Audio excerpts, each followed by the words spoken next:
Salut, j'espère que tu vas bien. C'est Romain du blog Star en maths comme d'habitude. J'espère que tu tiens le défi que je t'ai lancé il y a 10 jours, même presque 11 jours. Ce défi de faire 15 minutes de maths quotidiennement pour te remettre en jambe, pour réveiller un petit peu ton esprit après ces vacances, peut-être ton esprit endormi par ces vacances, voilà, et te remettre dans le bain et puis avoir une bonne note peut-être dès le début de l'année scolaire. J'espère que tu vas bien en tout cas. Tu sais ce qui m'est arrivé hier et ça va être intéressant d'en parler très rapidement juste avant de commencer les exercices. Tout simplement, on m'a volé mes chaussures. On m'a volé mes chaussures à la salle de sport. Alors j'étais dégoûté parce que tout simplement je les avais pas mis dans un casier. Tu sais, je fais de la gym dans une salle de sport pas loin de chez moi. Je me suis fait voler mes chaussures en revenant à la fin de la séance et j'étais dégoûté. Et en fait, ça m'a fait penser à quelque chose, c'est à quel point toi, de ton côté, tu gères les frustrations. Tu vois, ça nous arrive à tous d'avoir des frustrations dans la vie, soit parce qu'il y a un ami qui est en fait pas un ami tant que ça, parce qu'il vient de t'insulter derrière ton dos peut-être. Ça t'est peut-être déjà arrivé, c'est un exemple. Ou alors tu t'es fait voler quelque chose, ou alors tu as eu une mauvaise note, ou alors tu t'es engueulé entre guillemets avec des proches. Voilà, tu vois le genre de frustration qu'on peut tous rencontrer dans notre vie. Et j'aimerais te poser cette question, de quelle manière tu gères les frustrations. Parce que tu vois, ok, ça m'a énervé sur le coup d'avoir perdu entre guillemets mes chaussures. Probablement que quelqu'un me les a volées. D'ailleurs, je sais même pas en fait ce qu'elles sont devenues. C'est juste qu'elles avaient disparu. Et voilà. Et en fait, j'étais un petit peu énervé sur le coup. Je suis allé voir le gérant, etc. de la salle de sport qui savait pas exactement où elles étaient passées non plus. Bref, il pouvait pas vraiment savoir. Mais voilà. Et en fait, l'idée c'était que c'est de réussir à passer cette frustration et de passer à autre chose, de réussir à rebondir. Parce que sinon, toute ta journée, eh bien, tu penses à ça, tu penses à ça, tu penses à ça, tu penses à cette frustration que tu as eue et tu penses pas à d'autres choses plus constructives dans ta vie. Par exemple, augmenter ton niveau en maths ou augmenter ton niveau dans d'autres matières, les disciplines que tu préfères, ou la musique si tu fais de la musique, ou du sport si tu fais du sport. Bref, essayer d'améliorer aussi tes relations, essayer d'améliorer ta vie d'une manière générale. Tu vois, parce que tout ce temps passé à être frustré, tu ne le passes pas sur quelque chose de plus constructif sur ta vie. Et ça, c'est vraiment quelque chose qu'il faut peut-être apprendre à faire si tu ne le réussis pas pour l'instant, c'est de réussir à gérer tes frustrations, de réussir à passer à autre chose et à te dire bon, c'est pas la fin du monde, il y a pire, il y a des gens qui ont vécu bien pire que ça, donc est-ce que je suis capable de passer à autre chose? Oui, probablement que tu es capable de passer à autre chose, de quelque chose de plus positif dans ta vie. Donc voilà, je voulais te parler de ça. Tu sais qu'il y a un test aussi en psychologie qui est assez connu, qu'on appelle le test de marshmallow. Tu sais, marshmallow, ce bonbon, je pense que tu connais cette friandise un peu molle. Bref, je pense que tu connais. Et en fait, il y a une vidéo sur YouTube, tu peux d'ailleurs taper test du marshmallow sur YouTube. Et en fait, c'est très simple, tu demandes à un enfant, tu lui proposes un marshmallow, tu vois, tu lui donnes un marshmallow et ensuite tu sors de la pièce. L'enfant est tout seul dans la pièce et juste avant ça, tu lui proposes de lui donner un deuxième marshmallow s'il ne mange pas le premier marshmallow. Donc ça veut dire qu'il doit gérer cette frustration pendant que tu n'es plus là dans la pièce, de ne pas manger le marshmallow pour peut-être en avoir un deuxième potentiellement quand tu reviendras. Donc il y a des enfants, il y a deux catégories d'enfants en fait. Tu vas avoir les enfants qui vont manger le marshmallow direct et ils s'en fichent, tant pis, ils auront perdu, ils n'auront pas le deuxième. Et tu as des enfants justement qui sauront gérer leur frustration, qui sauront attendre et qui sauront justement être patients, ne pas manger ce premier marshmallow, éviter ce plaisir immédiat pour avoir un plaisir plus grand avec les deux marshmallows justement à la fin. Donc voilà, c'est une expérience parmi tant d'autres, mais simplement réfléchis bien à comment toi tu gères actuellement tes frustrations. Allez, c'est parti, on va corriger les exercices d'aujourd'hui. Donc je t'avais donné des petits exercices hier et on va les corriger aujourd'hui. Tu sais, si tu passes en seconde, je t'avais donné cet exercice, factoriser. Donc factoriser, ça veut dire changer sous forme d'un fois, un produit entre deux facteurs justement. Quelque chose fois quelque chose. Et les quelque chose justement s'appellent des facteurs. Donc factoriser 4x au carré plus 4x plus 1. Si tu veux factoriser ça, en fait, il faut que tu penses à l'identité remarquable a plus b le tout au carré, qui vaut a carré plus 2ab plus b carré. Peut-être que tu penses à ça, en fait. Et justement, cette identité remarquable, elle vaut a plus b le tout au carré. Et ça, c'est une forme factorisée ici, parce que a plus b le tout au carré, c'est pareil que a plus b fois a plus b. Donc tu vois, c'est bien factorisé, ça. Et ça, on a quasiment ça au-dessus, là, tu vois. Qu'est-ce que ce serait que le b? Si b carré vaut 1, le b, il vaut 1. Donc finalement, tu vas avoir un 1. Hop, le plus, ça va être le B, le carré, et il suffit plus que de trouver le A et de voir si c'est cohérent, si ça marche bien. Bah, le A, tu peux prendre ce deuxième terme ici. Le B, tu te dis que ça fait 1. À quoi il faudrait que le A soit égal pour que ça te donne 4x? Bah, en fait, juste 2x. Parce que 2 fois 2x, 2 fois 2x fois 1, ça te donnerait bien 4x. Ça marcherait, tu vois ici. Donc si tu mets 2x, est-ce que ça marche? Bah ouais, parce qu'en fait, si tu redéveloppes vite fait pour vérifier, ça te fait bien 2x le tout au carré, ça c'est a carré, plus 2x fois 2 fois 1, donc ça te fait 4x, plus 1, hein, 1 au carré, bah ça marche bien parce que 2x le tout au carré, tu vois, tout ce truc-là, ça fait bien 4x au carré quand tu développes, 2x fois 2x. Donc ça fait bien 4x au carré. Voilà, j'espère que tu auras compris. C'est une petite astuce, c'est reconnaître en fait la forme développée de cette identité remarquable. Donc c'est reconnaître que tu as du a carré plus 2ab plus b carré. Après, il ne te reste plus qu'à trouver le a et le b. Voilà, donc là tu as une forme factorisée. Et ensuite, tu peux déduire des choses intéressantes, notamment que c'est positif comme fonction. Tu n'as même pas à faire l'étude de la fonction du second degré si tu es en première ou terminale. Bon, si tu passes en seconde, tu l'as pas encore vu. Mais voilà, ça peut te permettre de déduire des choses intéressantes par la suite. Autre chose que je t'avais demandé de factoriser, c'était cette petite chose-là, cette petite expression-là, qui est 6x plus 2, facteur de x, plus 5x plus 7, facteur de 6x plus 2. Donc là, tu te rends compte déjà que la structure de toute cette expression, c'est un plus. C'est quelque chose plus quelque chose. Oui, il y a des fois là et là, mais l'opération principale que tu fais, c'est un plus, c'est une addition. Et en fait, là, ce que tu reconnais dans chaque terme, parce que tu sais les quelque chose, les éléments dans une addition, on appelle ça des termes. Là, tu as le terme 1, et tout ça, c'est le terme 2, le deuxième terme. Et en fait, tu reconnais un élément commun à chaque fois dans chacun de ces termes. Tu reconnais ce truc-là, et tu l'as aussi de l'autre côté, dans le deuxième terme. Donc ça veut dire que tu vas pouvoir le mutualiser, tu vas pouvoir factoriser, c'est-à-dire que tu vas pouvoir le mettre en commun juste devant un fois. Toi, tu mets 6x plus 2, donc c'est égal à 6x plus 2. Là, tu mets ton fois. Et là, tu peux ouvrir les crochets ou les parenthèses, peu importe. Les crochets et parenthèses, c'est la même chose en maths. Et là, tu obtiens x, tu vois, 7x là, plus ce plus rouge là. Hop, ce plus rouge, j'ai eu du mal à le dire, plus 5x plus 7. Voilà. Tu peux mettre les parenthèses si tu veux. Alors, c'est un plus 7. Hop. Mais en fait, tu vas voir que les parenthèses ne servent à rien parce qu'on est derrière un plus. Donc là, tu peux les enlever, les parenthèses. Ça fait x plus 5x plus 7. Donc ça te fait 6x, parce que x plus 5x, ça te fait 6x, plus 7. Voilà, et tout ça, facteur de 6x plus 2 qui n'a pas bougé, lui, devant. Voilà, avec le fois ici. Donc tu peux encadrer ton résultat. J'espère que tu as compris comment on factorise ici, c'est-à-dire que tu trouves un élément commun dans les différents termes de ta somme ou de ta différence, avec des moins ou des plus. Tu vois? Donc voilà, ça c'est assez courant de devoir faire ça, et ça simplifie des calculs, tu vois? Ça c'est quand même assez... Enfin, c'est plus simple d'étudier ce qu'on a en rouge en bas que tout ça. Et en plus, ça te permet de trouver le signe si tu as besoin de trouver le signe.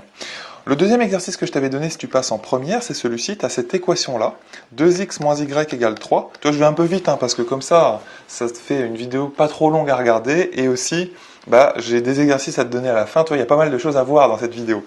Et ça, c'est une équation avec deux inconnus, tu vois, x et y. Donc d'ailleurs, tu peux pas vraiment la résoudre ici. Tu vois, tu peux pas trouver le x et le y parce que tu n'en as qu'une seule d'inconnue.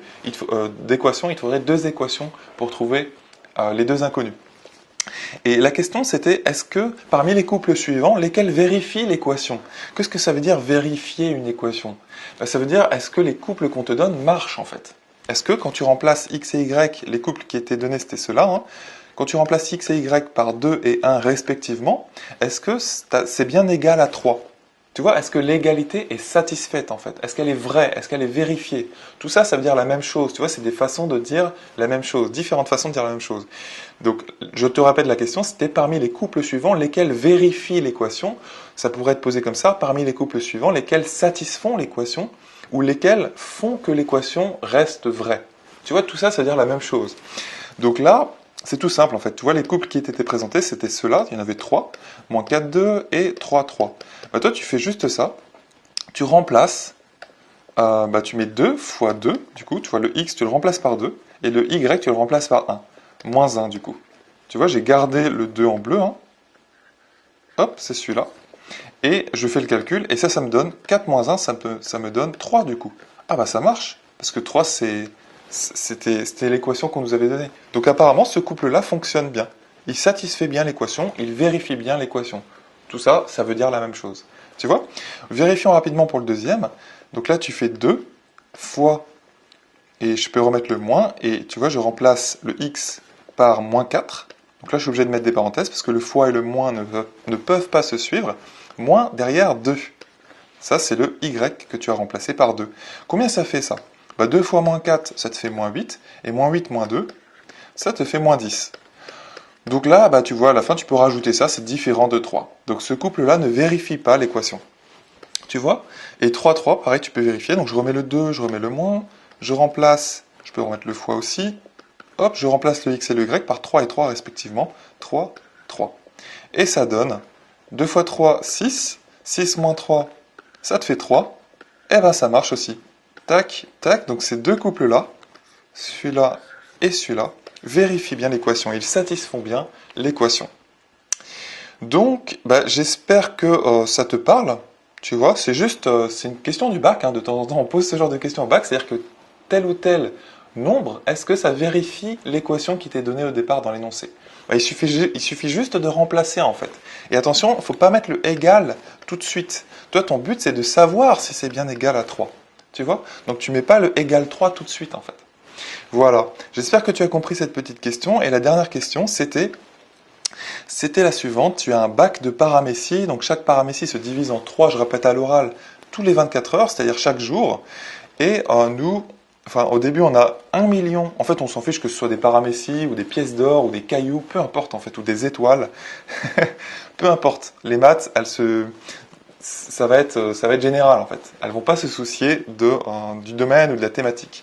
Donc là, on était en biologie, mais peu importe, on pourrait être en astrologie ou en astronomie plutôt, peu importe. Donc là, on a 1 million. Donc 1 million, c'est 6 zéros de paramécie au départ. Ça, tu peux l'appeler U0. Tu vois, ça pourrait être ton nombre de départ. Et nous, la question, c'était quelle est l'expression du nombre de paramécies en fonction du nombre de jours? C'est-à-dire, en gros, si tu veux connaître le nombre de paramécies après 3 jours, ou après 4, ou après 50 jours, comment tu ferais? Quelle serait la formule?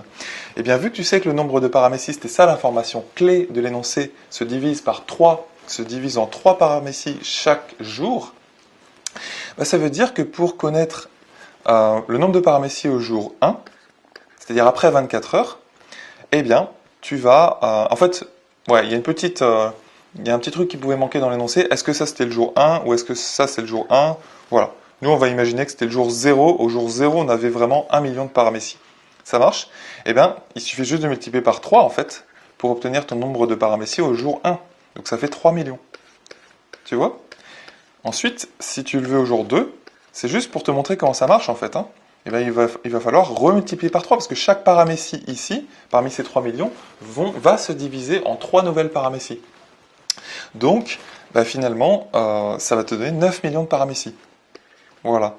Hop, tu as multiplié par 3. En fait, si tu te souviens de ce que tu as vu en première, il s'agit d'une suite géométrique de raison 3 et de premier terme 1 million. Donc, une suite géométrique, c'est vraiment ça, c'est une suite en maths, c'est juste une suite de nombres, c'est juste des nombres qui se suivent. Et une suite géométrique, c'est une suite, tu as pris un nombre et tu l'as multiplié par un nombre, puis par le même nombre, puis par le même nombre, et ce nombre-là, il s'appelle la raison. Ça s'appelle souvent, on le note Q pour les suites géométriques et R pour les suites arithmétiques, mais là, on est dans une suite géométrique, c'est-à-dire que là, ta raison, c'est 3 en fait. Tu multiplies toujours par 3, et ça te permet d'obtenir un nouveau nombre, le nouveau terme de ta suite.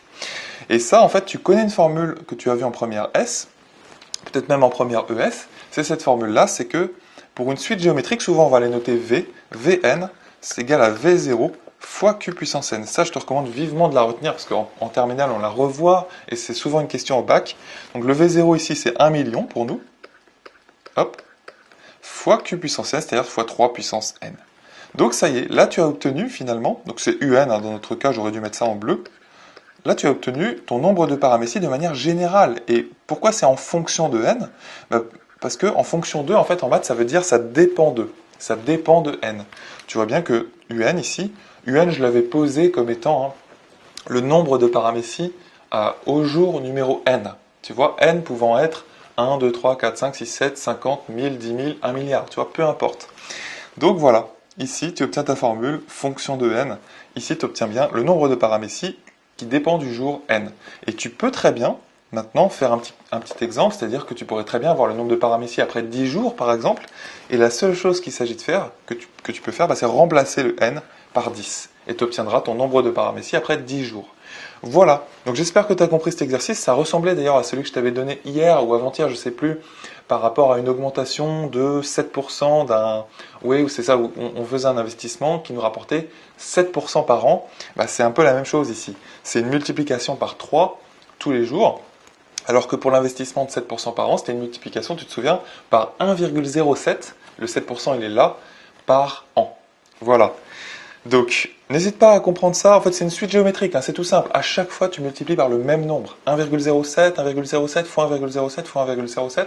Ou ici, chaque jour, tu multiplies par 3. Fois 3, fois 3, fois 3, fois 3. Et c'est pour ça qu'on retrouve ici un 3 puissance n, en fait. Tu vois, 1 million, si tu prends le jour 1, bah, ça va faire 1 million fois 3, puissance 1. Mais ça veut dire fois 3, en fait. Si tu prends le jour 2, ça va faire fois 3 au carré. C'est-à-dire que tu prends ton 1 million et tu multiplies par 3. Ça donne le jour 1. Et tu multiplies encore par 3, ça te donne le nombre de paraméties au jour 2. Et si tu remultiplies encore par 3, ça te donnera le nombre de paraméties au jour 3. C'est pour ça qu'on a une puissance en fait. Tu vois? Allez, je passe aux exercices à faire pour demain. Je les avais notés. Hop, si tu passes en seconde, je t'encourage à faire cet exercice-là. Donc, hop, c'est une configuration que tu vas peut-être reconnaître. Donc je vais faire comme ça. Hop, tant pis, hein, c'est pas très réaliste comme longueur. Mais le plus important, c'est que tu comprennes. Ici, tu as K, L, H, G et C. Là, tu as 1,6 en longueur. Là, tu as 2 juste pour ça. Là, tu vas avoir 2 juste pour ça. Et là, tu as 2,7. Et la question, c'est de calculer HG, cette longueur-là, et HK. Voilà. Ensuite, si tu passes en première, je te demande de résoudre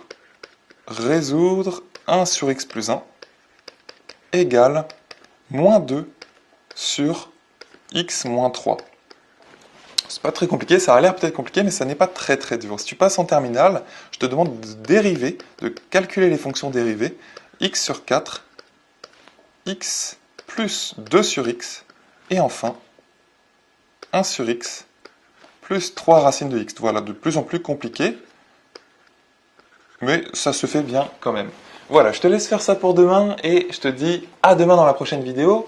Si tu es intéressé par mes cours, parce que je vais reprendre les cours très prochainement, donc dans les programmes Star en maths, je t'encourage à venir voir en fait comment ça se passe sur mon blog qui s'appelle Star en maths TV. Tu peux voir aussi les témoignages de mes élèves de cette année, des années passées, etc. Donc si tu as un objectif, si tu es assez ambitieux ou ambitieuse, si tu veux par exemple faire médecine et que tu n'as pas forcément des bonnes notes en maths, ou si tu veux faire une prépa, bah voilà, tu peux venir voir comment ça se passe les cours et tu peux commencer les cours très très prochainement, voire même cette semaine, ça commence dès cette semaine avec moi et c'est valable toute l'année, donc je t'accompagne toute l'année. Tu peux aussi télécharger mon guide 7 astuces pour augmenter rapidement tes notes en maths, c'est gratuit, il te suffit juste de cliquer sur le lien juste en dessous pour venir sur mon blog et obtenir ton guide gratuitement. Je te dis salut, à demain pour de nouvelles aventures.